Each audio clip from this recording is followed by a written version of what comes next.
turn. Hi everybody, Miss Roberts here, and I got my student, Silas. Say hi. All right, so today we're going to focus on... I go to tattoo. Okay, we're going to focus on a kindergarten lesson, also taken from... Being a butterfly. Yeah, no, also taken from matchfishtank.com, which follows ELA curriculum in Massachusetts.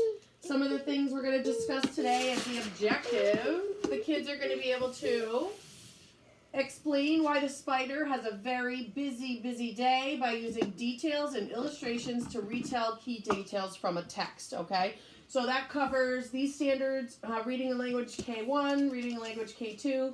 Students will be able to, with prompting and support, ask and answer questions about key details in a text, and they will be able to, with prompting and support, retell familiar stories, including key details. So I'm not certified in kindergarten, but get that out of there.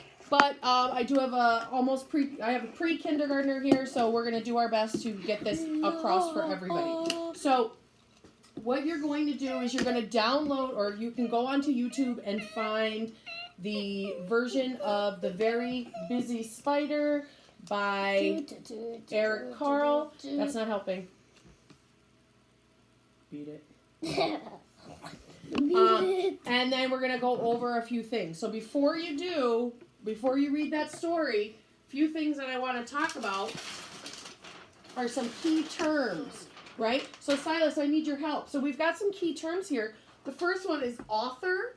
We have illustrator, illustration, and repetition. So these are the literary terms that are going to be in the story today. And in the unit that we're covering, these other text-based terms will be there. These will be in the book that we read. So busy, focused, above, finish, under, over, out, around, near, into, hunt, scared, through, enough, backwards, upside down, pleasure, hush, cozy, napping, wakeful, half, fair, behind, joy, disturb, and ordinary.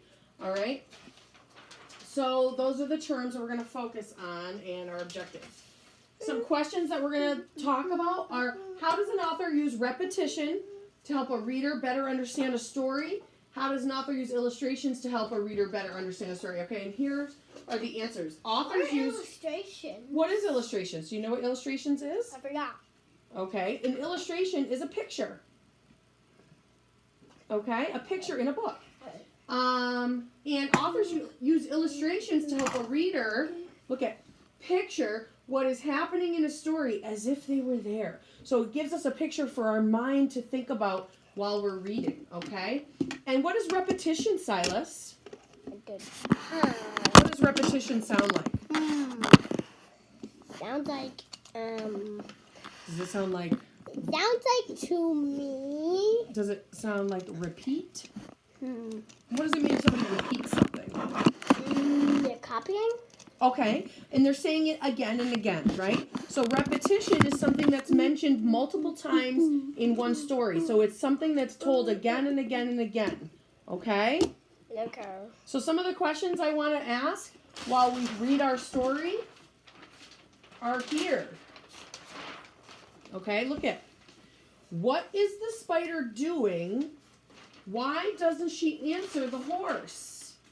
The next thing we want to look at is, what pattern do you notice in this book? How can that help us, to know what will happen next? So we're looking for a pattern. What was our prediction correct? What will happen next?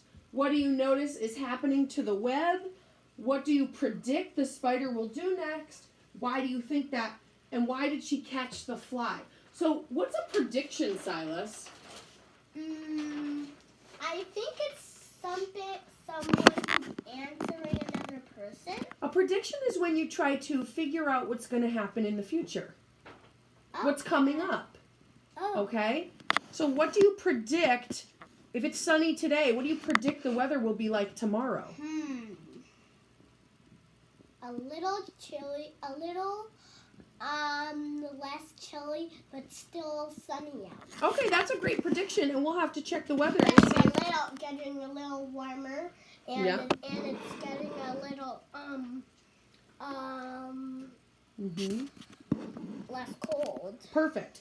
Okay. So we have to also pay attention to why is the spider tired and what happens every time a new animal asks the spider to do something. Maybe the spider's tired because... Oh, go ahead. Maybe the spider's tired because he couldn't get some good sleeping last night. All right. So now what we're going to do next is we're going to stop this video and we're going to read the story. And then we'll come back and we will put another video up answering those questions together. How does that sound? Okay. Okay, great. All right, we'll be back.